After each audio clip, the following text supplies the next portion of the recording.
නමෝ තත් භගවතු අරහතෝ සම්මා සම්බුද්දස්ස. සංයුක්ත නිකායේ අනවතග්ග සංයුක්තයේ කීර සූත්‍රය. එක් කලෙක භාග්‍යවතුන් වහන්සේ සවැත් නුවර ජේතවනාරාමයේ වාසය කරන සේක. එහිදී භාග්‍යවතුන් වහන්සේ මහණෙනි ගියා භික්ෂූන් ඇමතූහ. ස්වාමීනි ගියා භික්ෂූහු භාග්‍යවතුන් වහන්සේට උත්තර දුන්න. එවිට භාග්‍යවතුන් වහන්සේ මේ වදාළසේක.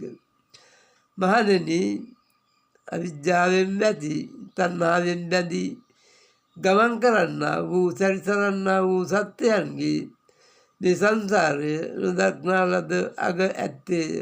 මුල කොනක් නොපෙනෙන්නේය.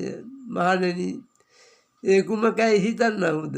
මේ දීර්ඝ කාලය තුල ඇවිදින ලද හැසිරෙන ලද තොප විසින් පාලනය කරන ලද යම් මව්කිරක් වේද, සතර මහා සාගරයෙහි යම් දියක් වේද, මේ දෙකින් කුමක් වනාහි ඉතා අධික වේද?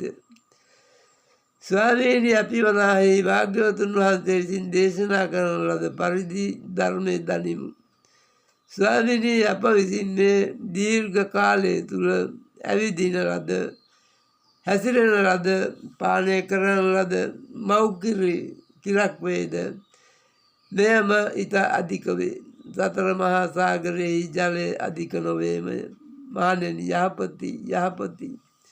මහණෙනි, මා විසින් දේශනා කරන ලද ධර්මය තොප එසේ දන්නාහුය.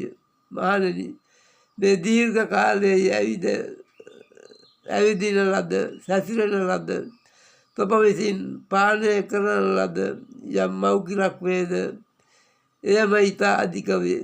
සතර මහා සාගරයේ ජලය අධික නොවේම ඊට හේතු කවරේද?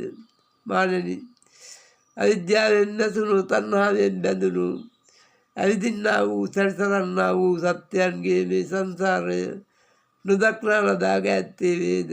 මුල් කොනක් නොපෙනේද? එයිනි.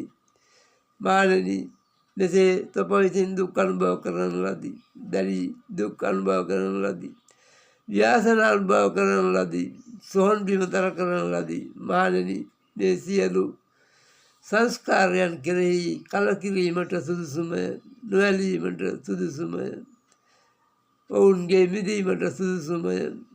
පින්වතුනි, දේව භූත සත්ත්ව ප්‍රජාවට පින් අනුමෝදන් කරනවා.